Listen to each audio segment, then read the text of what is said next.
제가 지난 시간에는 등장인물 주인공이 누구였죠? 요한복음 3장에서 영어로 니코데모스.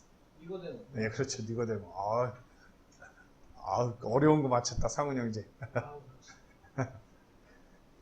자, 다시 태어남에 대해서 또 이어서 나누려고 해요. 그래서 다시 태어남이란, 제가 지난 시간에 뭐 해드렸죠? 다시 태어나는 것은 종교를 갖는 것이 아니라고 말씀드렸어요.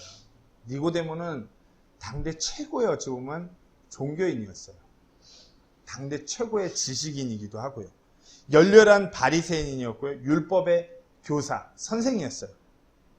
그는 유대인으로서 11조를, 당연히 11조를, 율법의 11조를 헌물을 내고 6월절을 지키고 안식일 및 유월절, 초막절, 각종 절기도 지키는 사람이요. 기도와 금식도 자주 하고 모세의 그 율법에 따라서 엄격한 종교 생활을 하는 사람이 바로 니고데모라고 말씀드렸어요. 그런 니고데모에게 예수님께서 네가 다시 태어나야 한다, 그렇게 말씀하시지 않았어요. 뭐라고 말씀하실게요? 기억하시나요? 네가 다시 태어나야 된다고 말씀하시지 않았어요. 뭐가 틀릴까요? 다우가 아니라 예라는 용어. 그렇죠. 복수예요.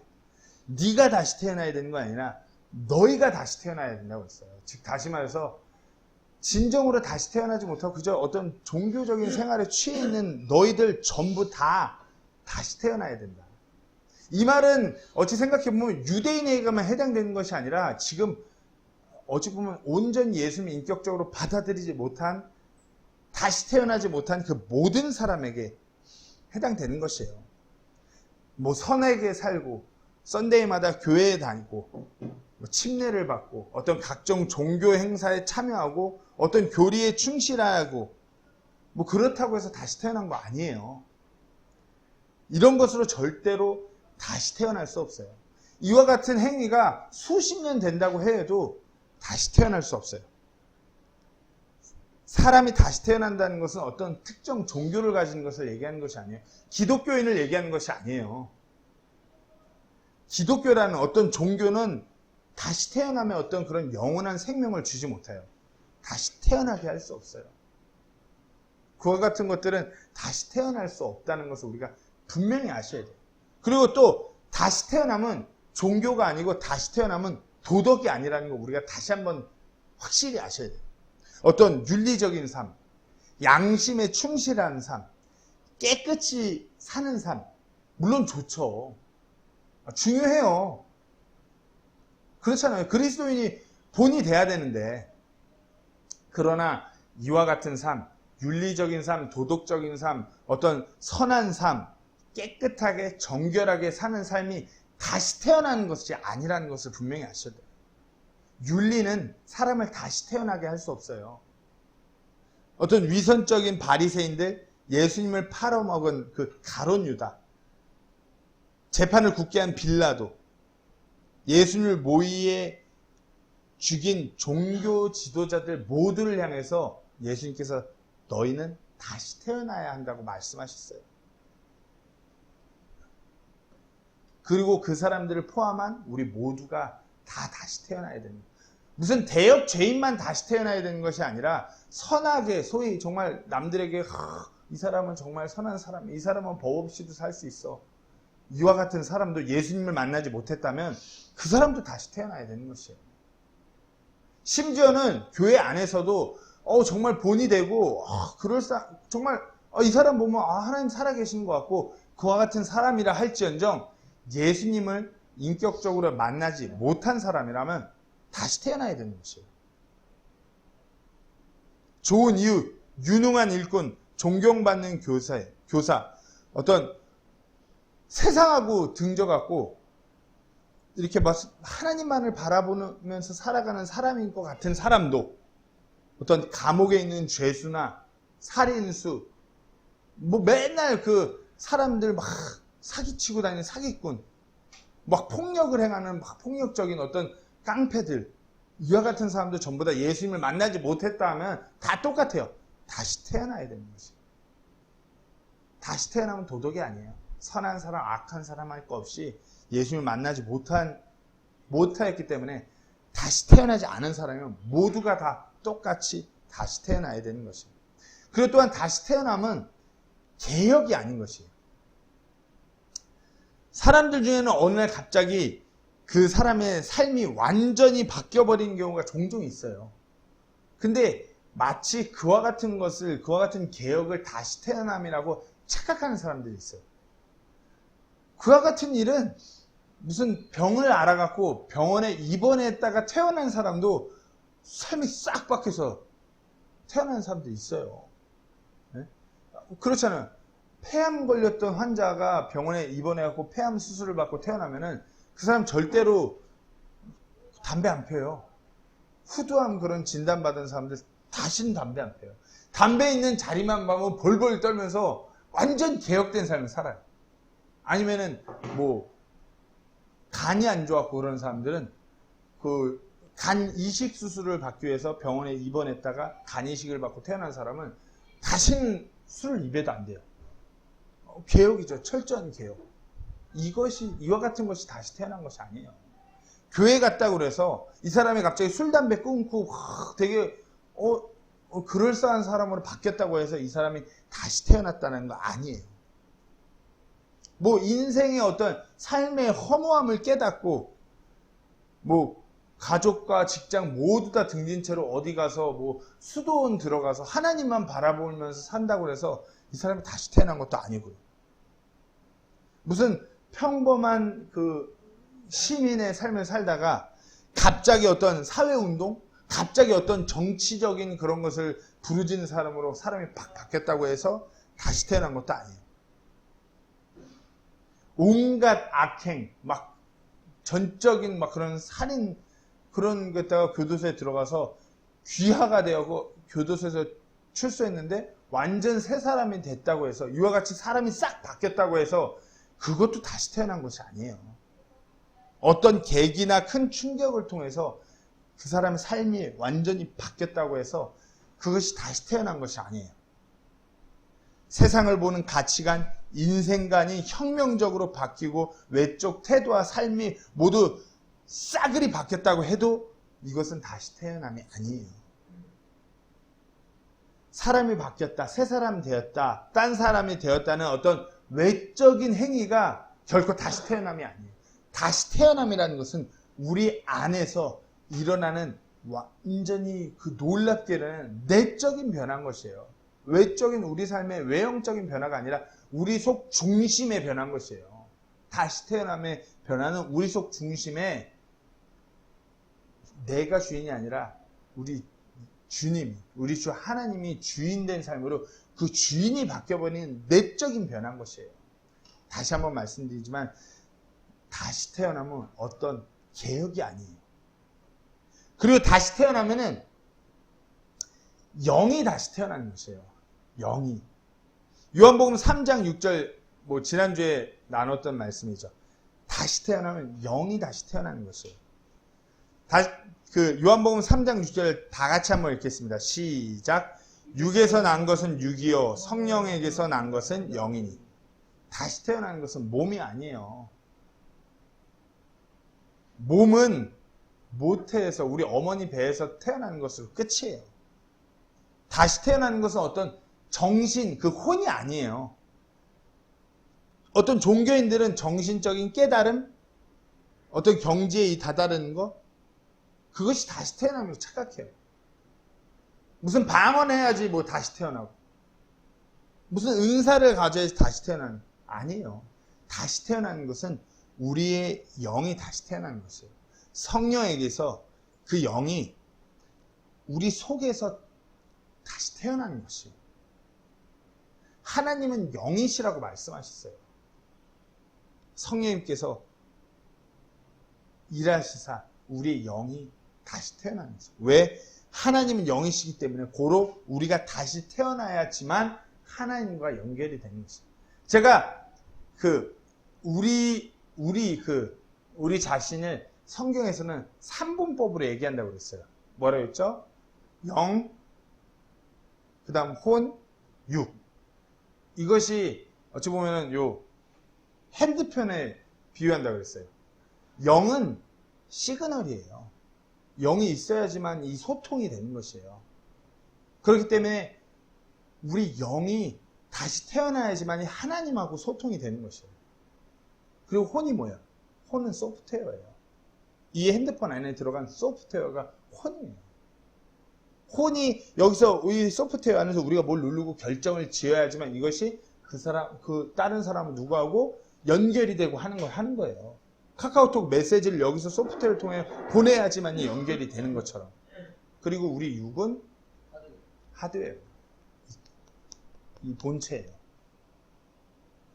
그러니까 이게 삼분법으로 연결되어 있기 때문에 어느 하나라도 안 되면은 핸드폰 역할을 못하는 거죠.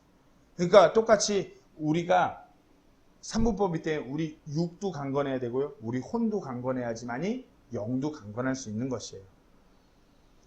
조금 3000% 빠졌어요. 즉 다시 말해서 우리 영이 다시 태어나야지만이 하나님은 영이세요. 영인 하나님하고 소통이 가능한 것이에요.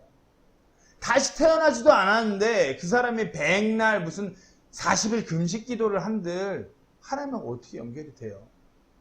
그렇잖아요. 다시 태어나야지, 우리 영이 다시 태어나야지만이 하나님과 관계가 시작되는 것이에요. 아버지와 아들의 관계가 거기서부터 시작되는 것이에요. 다시 태어나면 영이 다시 태어나는 것임을 분명히 아시되, 우리의 정신이, 우리의 혼이 무슨 하나님 말씀을 통해 싹 브레인워시가 된 것이 다시 태어남이 아니에요. 우리 영이 다시 태어나는 것이에요. 다시 태어나면 또한 말씀의 씨로부터 나는 것이에요. 야고보서 1장 18절 말씀에 그분께서 자신의 뜻에 따라 진리의 말씀으로 우리를 낳으셨으니, 뭐라고요?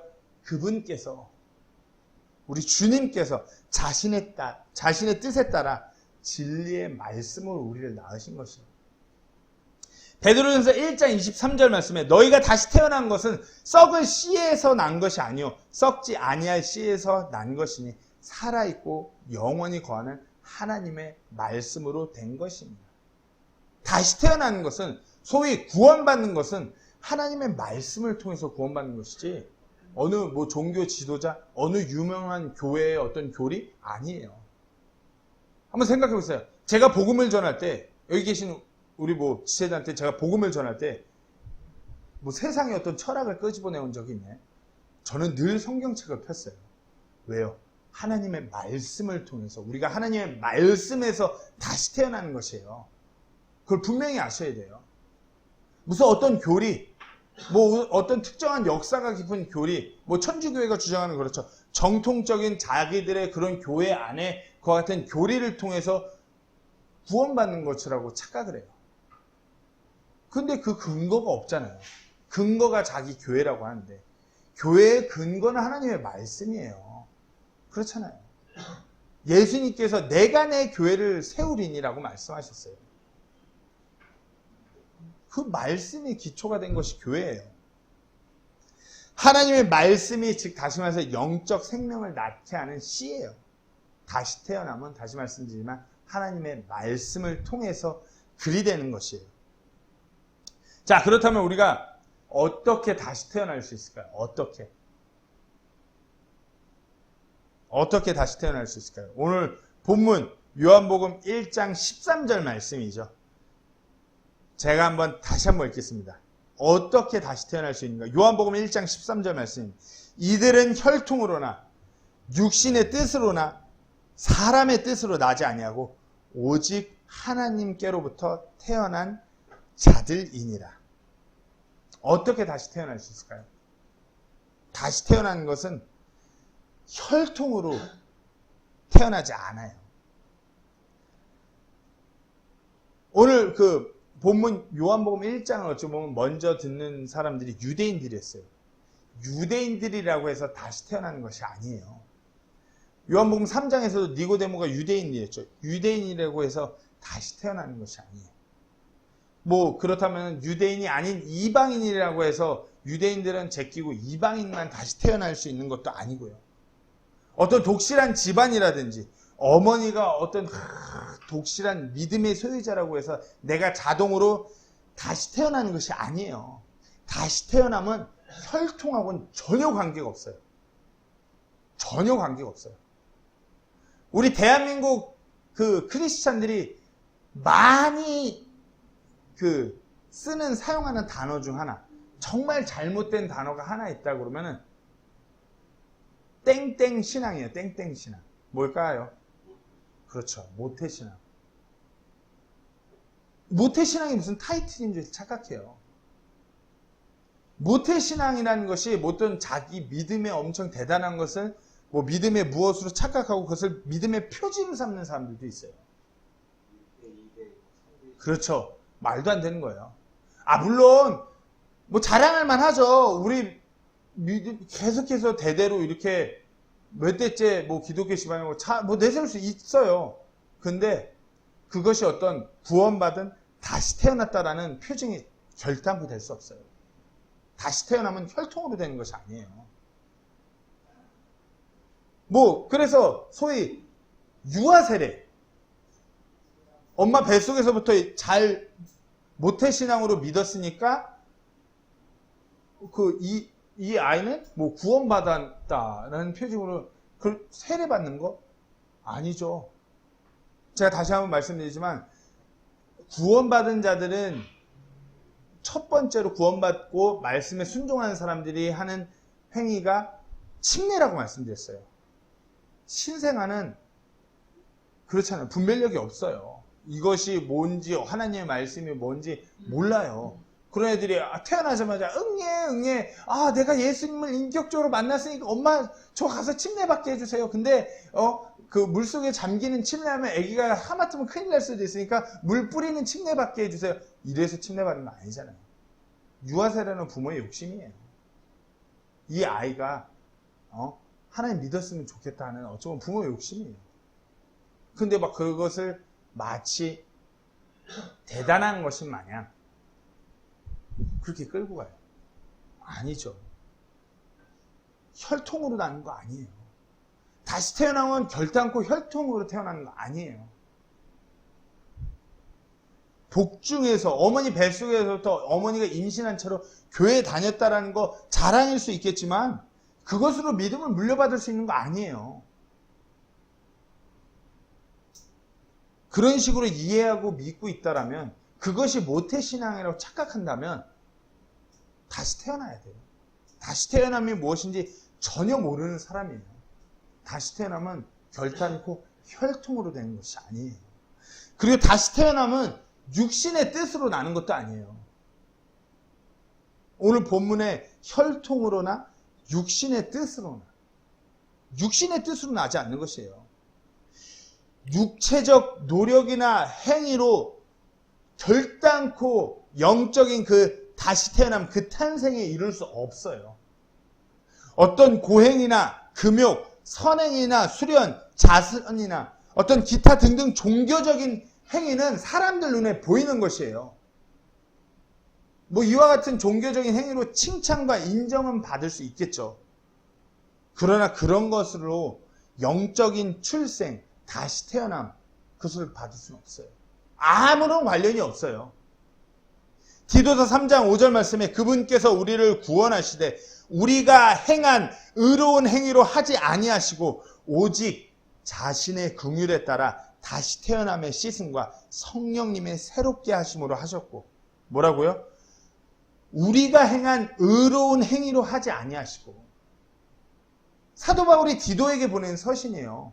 사도 바울과 디도 엄청 예수 그리스도를 증거하자 너무나 고된 삶을 살았어요. 가족도 없이 떠돌이로 일평생을 그렇게 살았어요. 근데 이들이 전한 메시지는 뭐예요? 우리가 행한 의로운 행위로 하지 않으셨다라고 말씀하십니다. 다시 태어나면 그것이 아니에요. 다시 태어나면 육신의 뜻이 아니란 말이에요. 에베소서 2장 8절에 9절 말씀에 너희가 믿음을 통해 은혜로 구원을 받았나니 그것은 너희 자신에게서 난 것이 아니요 하나님의 선물이니라. 행위에서 난 것이 아니니 이것은 아무도 자랑하지 못하게 하려 함이라. 행위에서 난 것이 아니에요. 육신의 뜻으로 하는 것이 아니란 말이에요. 제가 이렇게 그래도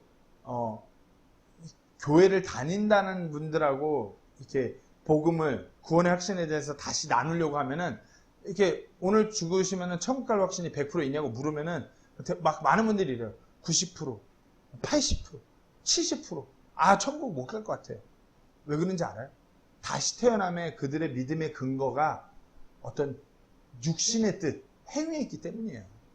그러니까 자기 삶을 들어보는데, 코로나라서, 예배도 시원찮고, 무슨 묘임, 성경 공부도 시원찮고, 그러니까 이러면 천국 못 가는데, 육신의 뜻에 있는 것이에요. 다시 태어나면 그것이 아니에요. 어떤 노력이나 행위를 통해서 이루는 것이 아니에요. 단순하게 복음의 말씀을 듣고 우리 주 예수 그리스도를 믿을 때 성령님을 통해서 우리가 다시 태어남을 경험하게 되는 것이에요. 결단코 어떤 일을 했기 때문에 하나님의 아들이 되는 것이 아니라 하나님께로부터 태어났기 때문에 하나님의 자녀가 되는 것임을 분명히 명심하셔야 돼요. 계속 나갑니다. 다시 태어남은 또한 사람의 뜻으로 나지 않습니다. 이들은 혈통으로나 육신의 뜻으로나 사람의 뜻으로 나지 아니하였고, 사람들이 누구를 어떻게 거듭나게 다시 태어나게 한다고 계획한다고 해서 이 사람을 다시 태어나게 할 수 있는 거 아니에요. 교회가 누구에게 가서 복음을 전해갖고 저 사람이 구원받게 해야지, 이 일을 교회가 해야지, 이것을 계획하고 이 일을 위해서 기도하고 나아간다고 해서 그 일이 그 사람의 뜻대로 그렇게 그냥 이루어지는 것이 아니라는 것이에요. 어떤 조직이나 단체가 그 사람을 다시 태어나게 할 수 없어요. 많은 종교단체들이 그런 일을 능히 잘할 것처럼 사람들을 속이고 있어요, 지금. 근데 결단코 그 일들을 하는 것이 어떤 교회가 맞아요. 어떤 기독교 종교단체들이 그 일을 하는 것이 맞긴 맞아요. 하지만 그 일을 능히 그들 뜻대로 할 수 있는 건 아니라는 것이에요. 어떤 교회, 어떤 단체에 회원되는 건 쉬워요. 어떤 모임에 참여하고 약속하고 어떤 그들의 교리나 행동 강령 따르기는 쉬워요. 그리고 열심히 활동하면 열심히 회원이 되겠죠.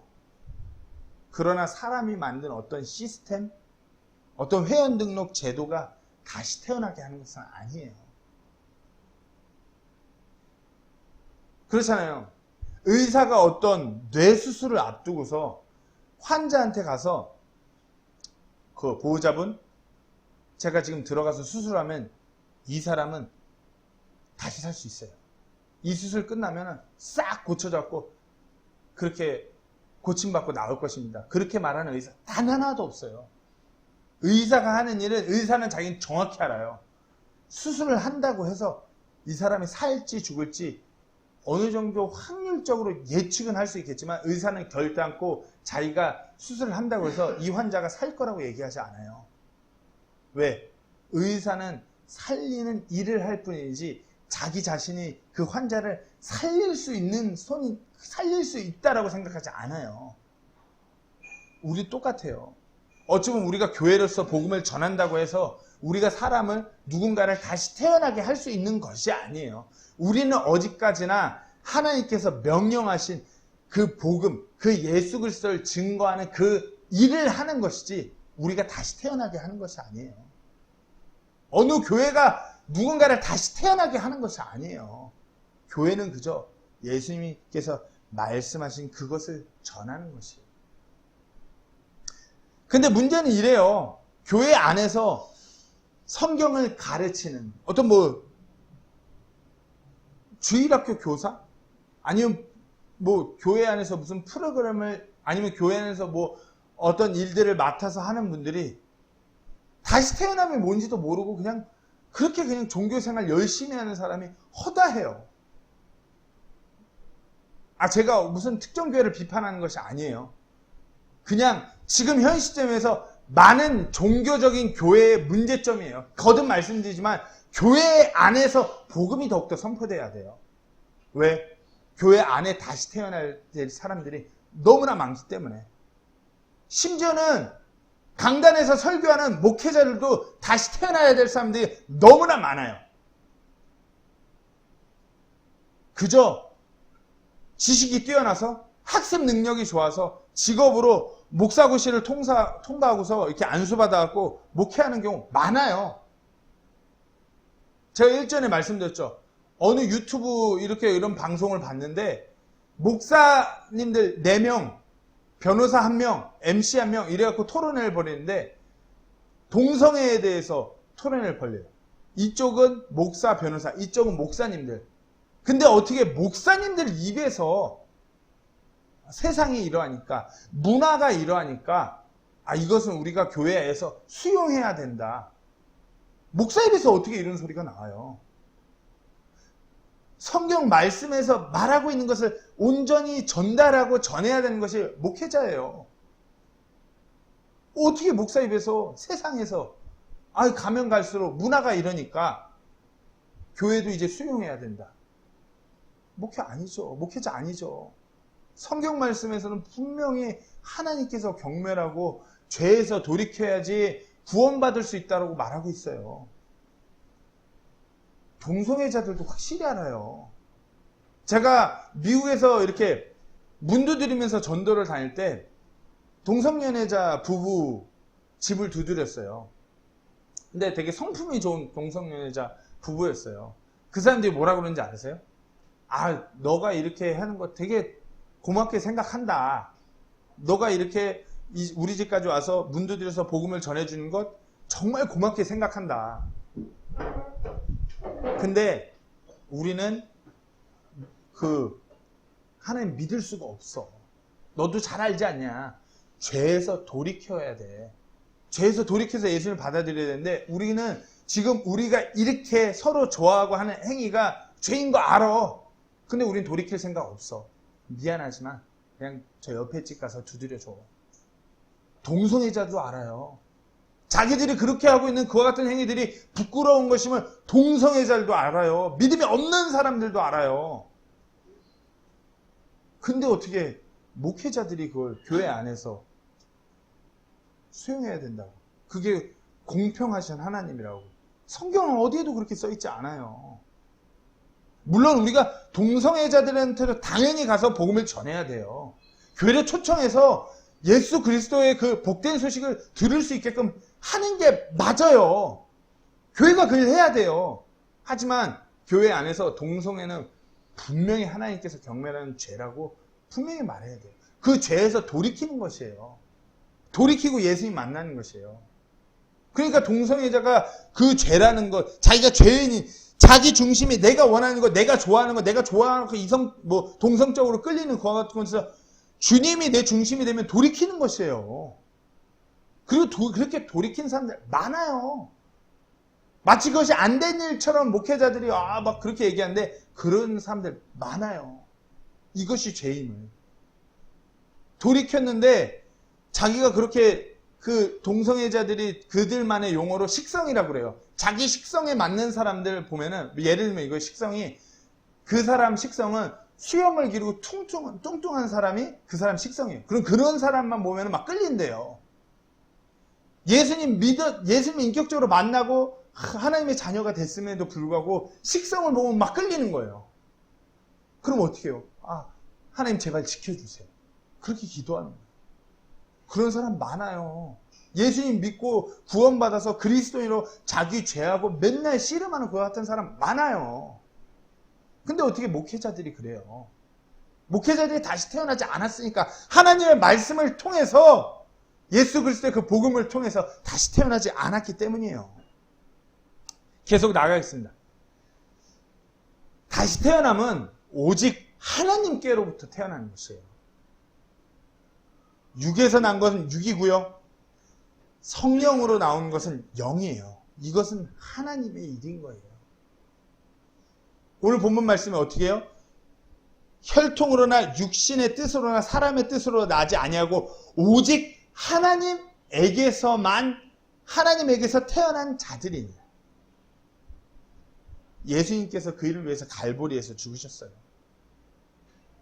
우리의 죄를 모두 감당하셨고 우리가 받을 그 형벌, 하나님의 진노를 친히 십자가에서 짊어지고 피 흘려 돌아가셨어요. 하나님의 그 공의, 그 거룩함을 완성시키신 것이 예수님이에요.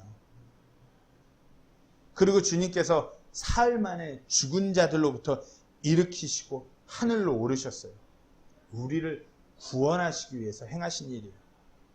주님은 우리를 다시 태어나게 하시고 하나님의 자녀 삼으시기 위해 이 일을 행하신 것이에요. 그래서 누구든지 예수 그리스도를 자신의 그 마음속으로 받아들일 때 그는 다시 태어나게 되는 것이에요. 갈라디아 3장 26절 말씀에 너희가 다 그리스도 예수님을 믿는 믿음으로 말미암아 하나님의 아이들이 되었나니.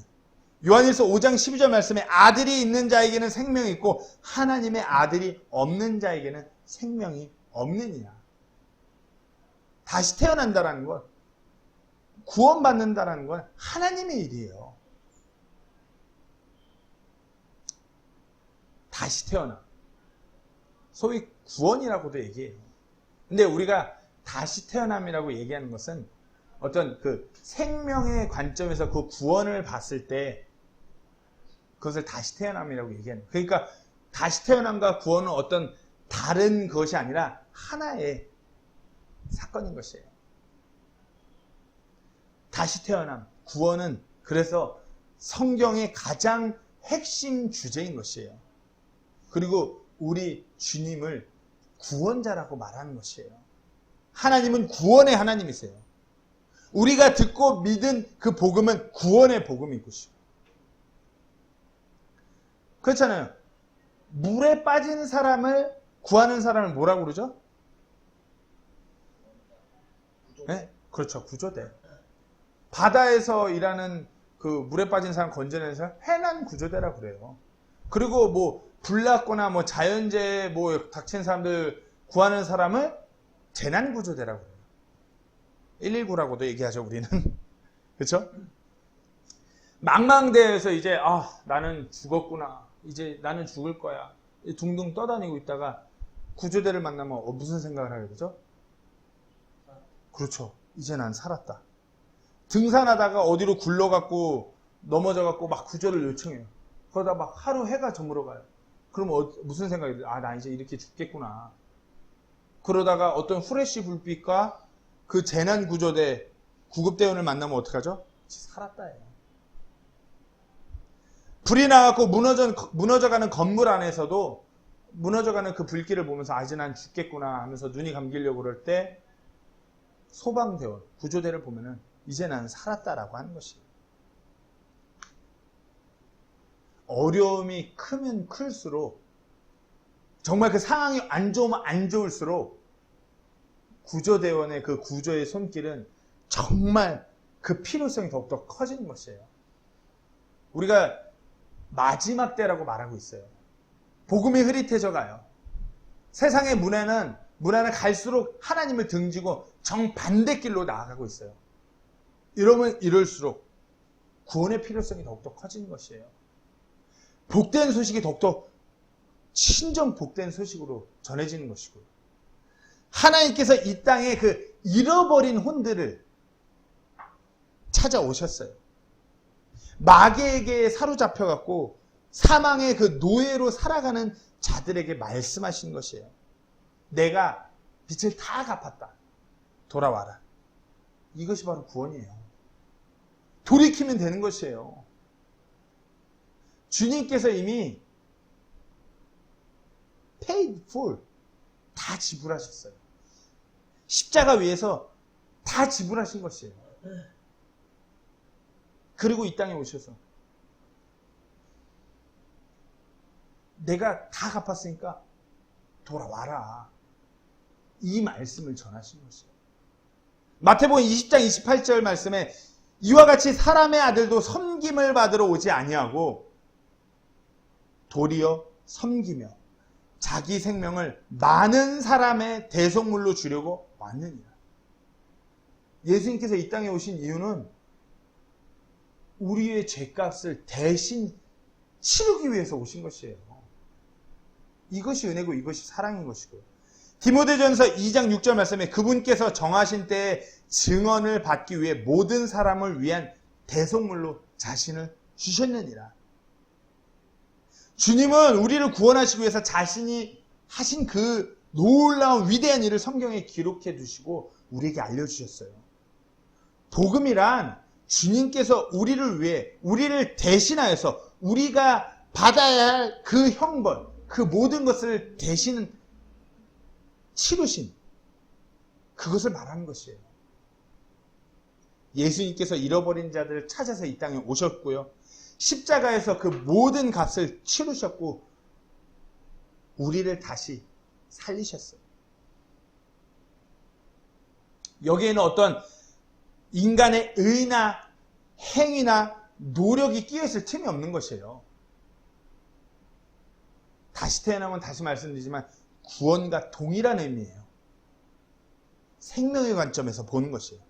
다시 태어나야 자랄 수 있는 것이에요. 생명이 없는데 어떻게 자라요? 이 돌로 된 이 테이블 100날 며칠 지나도 자라지 않아요. 이거 나무로 됐다고 해서 여기가 나무가 아니에요. 이거 나무로 됐다고 해서 이거 나무라고 해서 절대 자라지 않아요. 왜요? 생명이 없으니까요. 예수 그리스도의 그 복음을 통해서 다시 태어나야 자라는 것이에요. 교회에 아무리 좋은 설교, 아무리 성경에 대해서 많이 알고 이해한다고 해도, 그런 설교를 많이 들었다고 해도 다시 태어나는 그 복음, 예수 그리스도의 복된 소식을 듣고 예수를 만나지 못했다라면 자라지 못해요.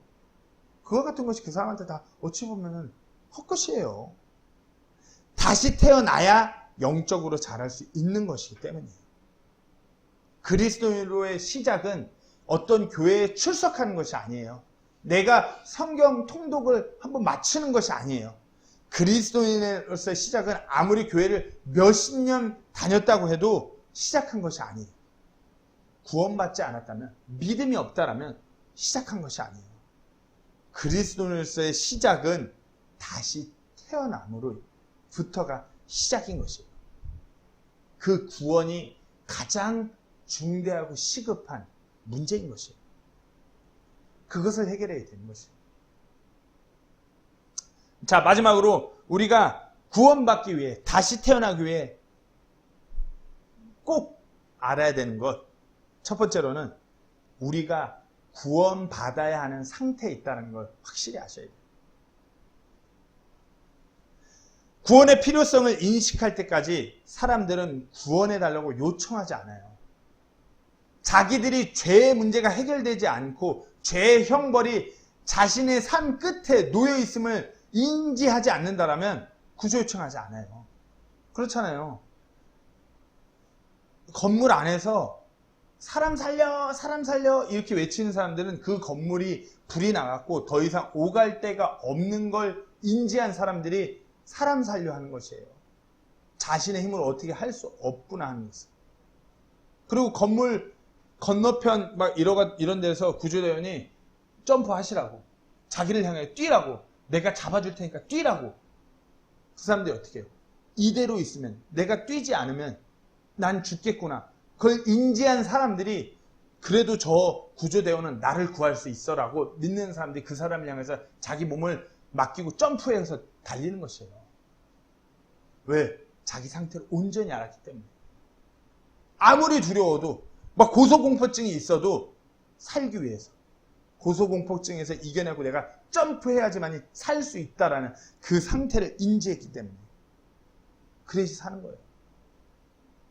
심장 말기 환자가 자기 병 인지하지 않으면 못 살아요.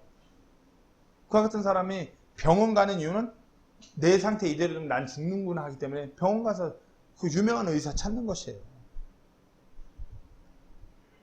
다시 돌아서 죄인들이 자기 자신들이 죄인이란 그 사실을 깨닫기 전까지, 죄의 형벌과 심판을 제대로 알기 전까지 결코 용서, 구속, 그 의롭다 하면 입는 것, 칭의에 대해서 관심을 갖지 않는 것이에요.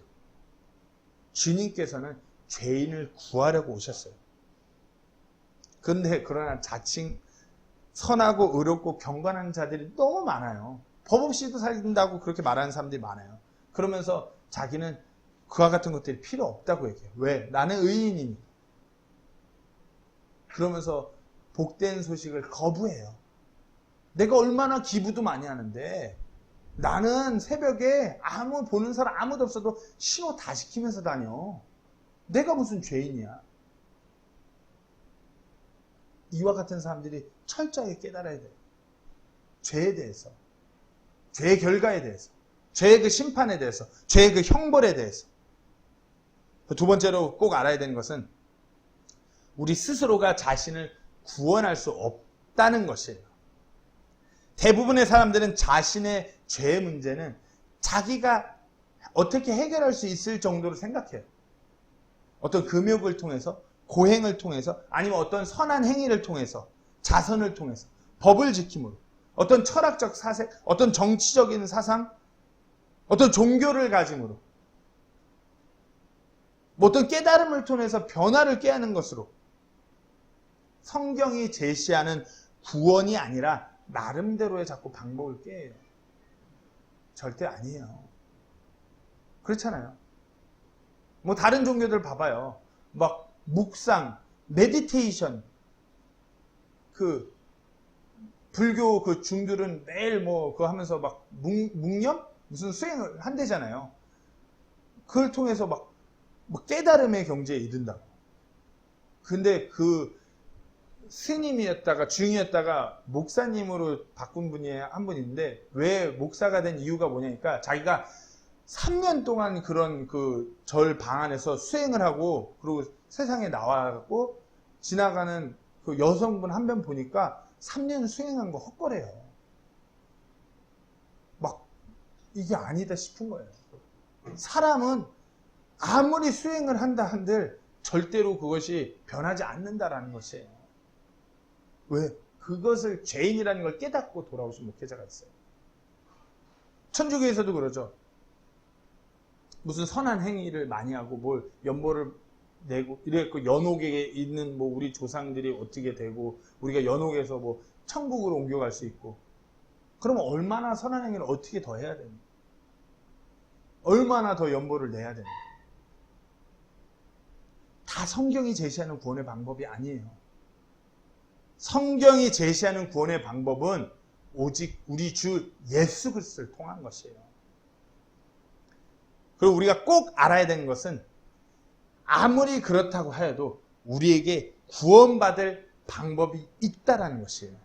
성경은 이것을 복음이라고 말하고 있어요. 복음. 사람들이 만든 어떤 이론이나 철학, 종교가 아니라 하나님이 주신 값없는 선물, 은혜로 받는 구원. 그것이 복음이에요.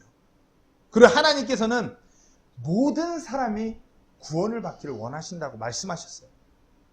하나님께서는 모든 사람이 누구나 다 구원받을 수 있도록 누구나 다 그 죄의 문제를 해결할 수 있도록 하셨어요. 그 일을 위해서 우리 주 예수님께서 우리를 대신하여 십자가에 죽으시고 묻히셨다가 부활하신 것입니다. 때문에 구원을 위해서 우리가 해야 할 일은 행위는 아무것도 없는 것이에요. 선물로 주어진 것을 그저 받아들일 뿐인 것이에요. 우리는 그냥 이 사실을 믿기만 하면 돼요. 어려운 거 아니에요. 믿음이란 마음에 받아들이는 것이에요. 하나님은 이 사실을 믿는 자에게 구원을 주세요. 자신이 죄인이라는 사실을 고백하고 우리 주 예수님을 마음으로 믿기만 하면 하나님께서 그에게 구원을 선물로 주시는 거예요. 하나님으로부터 다시 태어나게 하시는 것이에요. 로마서 10장 9절에서 10절 말씀을 제가 읽겠습니다. 뭐라고요? 네가 만일 네 입으로 주 예수님을 시인하고 하나님께서 그분을 죽은 자들로부터 살리신 것을 네 마음속으로 믿으면 구원을 받으니 사람이 마음으로 믿어 의에 이르고 죄송합니다. 입으로 시인하여 구원에 이르니라. 뭐라고요? 내 입으로 주 예수님을 시인하고 하나님께서 그분을 죽은 자들로부터 살리신 것을 내 마음속으로 믿으면 구원을 받으리니. 사람이 마음으로 믿어 의에 이르고 입으로 시인하여 구원에 이르니라. 혹시 아직까지 예수님을 그렇게 믿지 못하는 분이 이 자리에 있다라면 꼭 그분을 믿고 다시 태어나는 날이 오늘이 되기를 간절히 소망합니다. 제가 예전에도 말씀드렸어요. 조지 휘필드라는 미국의 그 영적 대각성 시기에 위대한 그 설교자로 꼽히는 분이 한 분 계세요. 그래서 소위 미국은 이런 분들 에반젤리스트라고 해서 막 곳곳에 다니면서 이렇게 설교를 하시는 분들이 계세요. 그리고 그와 같이 설교하시는 분들 이렇게 막 따라다니는 그 사람들도 많고요. 한번 그 어떤 그 진리에 대해서 그런 것에 갈급함에 있는 한 청년 한 명이 목사님, 제가 목사님을 너무 존경하는데 목사님께서 하시는 그 복음 집회, 전도 집회에 제가 쫓아다녀도 될까요? 그렇게 물었어요. 그리고 목사님께서는 얼마든지 그렇게 하라고. 그러면서 그 청년이 그 목사님을 옆에서 비서처럼 막 따라다니면서 집회마다 따라다녔어요. 근데 이 청년이 이렇게 쫓아다니기 시작하니까 뭔가 이상한 걸 이제 느끼기 시작한 거예요. 목사님께서 가는 곳마다 설교가 똑같은 거예요. 뭐 그럴 수 있어요. 세월이 흐르다면 목사님들마다 소위 좋아하는 단골 메뉴들이 있어요. 저도 그렇고요. 근데 이 목사님은 가는 곳마다 당신은 반드시 다시 태어나야 돼요. 여러분들은 반드시 다시 태어나야 됩니다. 그 말씀, 그 설교 주제만 하시는 거예요. 맨날 똑같은 소리만 하시는 거예요. 그러니까 그 청년이 목사님께서 설교하고 내려오시니까 그 청년이 목사님한테 물었어요. 목사님, 죄송하지만 제가 한 말씀 드리자면 목사님 어쩌면 그렇게 레퍼토리가 없어요. 왜 매번 설교가 똑같아요? 목사님, 이번에 반드시 다시 태어나야 된다는 그 설교 지금 몇 번째 하시는지 아세요? 60번도 더 하셨어요. 60번도 더 하셨어요. 그러니까 목사님께서 청년에게 이렇게 말씀하세요. 형제님, 왜 그런지 아세요?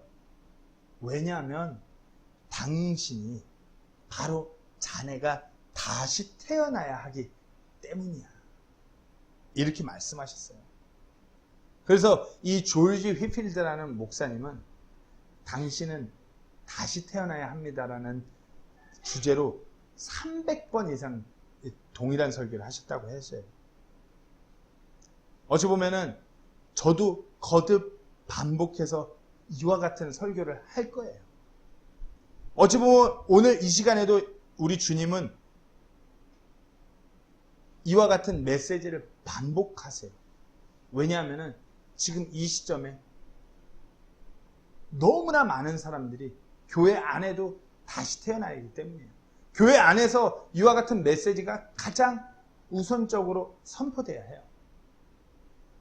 그리고 내가 이미 다시 태어난 사람이라면 그 메시지, 그것을 인하여 내 삶이 너무나 기쁘고 내가 그것을 또 다른 이들에게 전하는, 그 예수님을 증거하는 그 증인의 역할을 내가 감당해야 되는 것임을 분명히 바로 알고 그 일을 위하여 자신을 드리고 그 일에 함께하는 우리 모두가 되기를 간절히 소망합니다. 기도하고 마치도록 하겠습니다.